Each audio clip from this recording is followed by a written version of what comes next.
गुरु प्यारी साध संगत जी, स्वागत है आपका हमारे चैनल गुरु नानक साखी में। आज हम बात करने वाले हैं अंतरात्मा की आवाज कैसे सुनी जाती है और मन की आवाज हमें सुनना क्यों जरूरी होता है।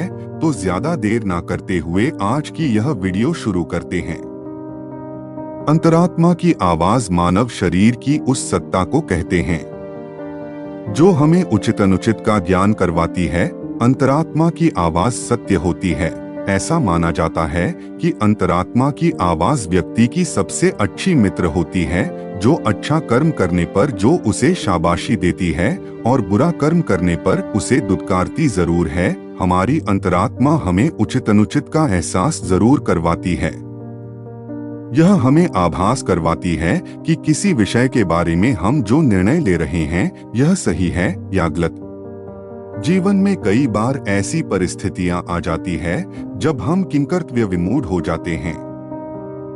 क्या सही है और क्या गलत इसका निर्णय ही नहीं कर पाते। ऐसी परिस्थितियों में हमारी अंतरात्मा की आवाज एक निर्णायक की भूमिका निभाती है और हमें उचित अनुचित का ज्ञान करवाती है।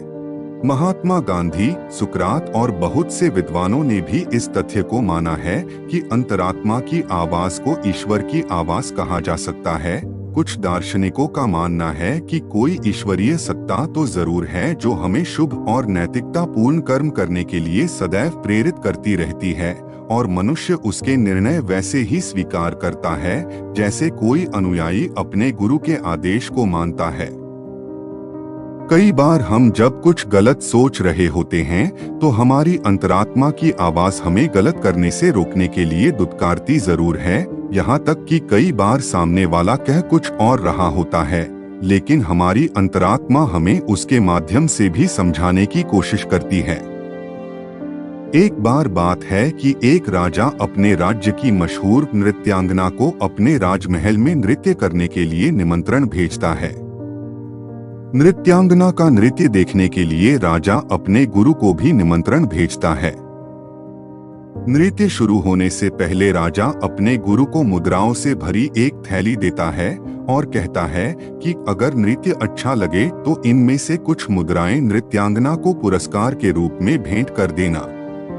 नृत्यांगना का नृत्य देखने के लिए राज परिवार के भी सदस्य राजमहल में उपस्थित थे।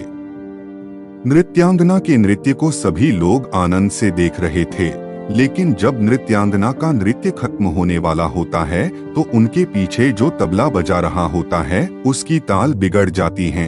नृत्यांगना उनसे कहती है, सारी गई थोड़ी रही, यह भी बीती जाए, ताल भंग ना कीजिए नहीं तो दाग लग जाए।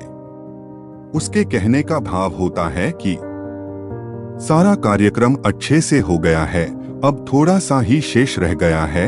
अब अगर आप लोगों की ताल बिगड़ी तो मेरा नृत्य भी खराब होगा और मेरी नृत्य कला पर दाग लग जाएगा। लेकिन नृत्यांगना के इतना कहते ही राजा के गुरु के पास जितनी भी स्वर्ण मुद्राएं होती है उसे नृत्यांगना को भेंट कर देता है। राजकुमारी अपना नौलखा हार निकालकर नृत्यांगना को दे देती है। राजकुमार अपना सबसे महंगा मोतियों का हार दे देता है। राजा का सर चकरा जाता है कि इसने ऐसा क्या कह दिया कि हर कोई अपनी कीमती वस्तुएं इसे उपहार के रूप में दे रहा है। राजा कार्यक्रम वहीं खत्म करने का आदेश देता है और पहले अपने गुरुजी से पूछता है कि आपने इतनी सारी स्वर्ण मुद्राएं नृत्यांगना को भेंट में क्यों दे दी।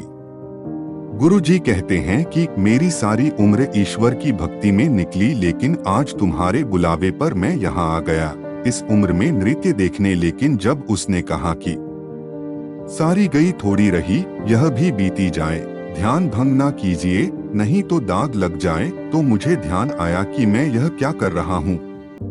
मुझे अपनी भक्ति से ध्यान नहीं भटकना चाहिए। इसने मेरा ध्यान भटकने से बचाया है, इसके लिए मैं इसका धन्यवाद करता हूँ। इसने मेरी अंतरात्मा की आवाज को जगाया है, इसलिए मैंने इसे सारी सोने की मोहरें भेंट कर दी। राजा फिर राजकुमार से पूछता है तो वह कहता है कि इसने मुझे पितृ हत्या करने से बचाया है। मेरे मन में राज्य के लिए लोभ जाग गया था और मैंने सोचा था कि आज रात को मैं आपको मारकर खुद राजा बन जाऊंगा। लेकिन जब उसने कहा कि सारी गई थोड़ी रही, यह भी बीती जाए, तो मेरी अंतरात्मा ने मुझे दुत्कारा कि पिताजी अब बूढ़े हो चुके हैं। उनकी कितनी आयु बीत चुकी है और थोड़ी सी रह गई है। आज नहीं तो कल सारा राज्य मुझे ही मिलना है, तो इसलिए मुझे आपको मारकर पितृ हत्या का दोष नहीं लेना चाहिए। राजा राजकुमारी से पूछता है। राजकुमारी कहती है कि मेरी विवाह की आयु हो गई है, लेकिन आप तो मेरे विवाह के बारे में सोच नहीं रहे थे, इसलिए मैं आज भागकर शादी करने वाली थी। लेकिन जब उसने कहा सारी गई थोड़ी रही, यह भी बीती जाए, चरित्र भंग मत कीजिए, नहीं तो दाग लग जाए। तो मुझे ध्यान आया कि मैं अगर आज भाग गई तो आपके और भाई के नाम पर दाग लग जाएगा, लोग मुझे चरित्रहीन कहेंगे।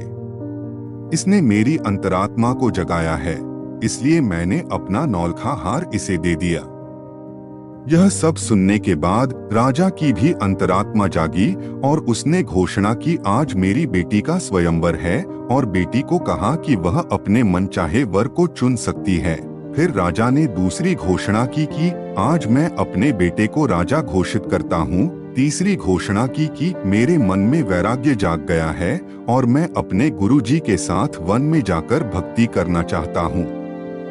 राजा के गुरु, राजकुमार और राजकुमारी तीनों की अंतरात्मा उन्हें गलत निर्णय लेने के लिए दुत्कार रही थी। कहीं ना कहीं उनके मन में गलत निर्णय लेने के लिए ग्लानि का भाव था, जो उन्हें एहसास करवा रहा था कि जो वह सोच रहे हैं वह गलत है। इसलिए ही कहते हैं कि इंसान का सबसे बड़ा मित्र उसकी अंतरात्मा होती है, जो बुरा काम करने पर उसे दुत्कारती है और अच्छा काम करने पर शाबाशी देती है।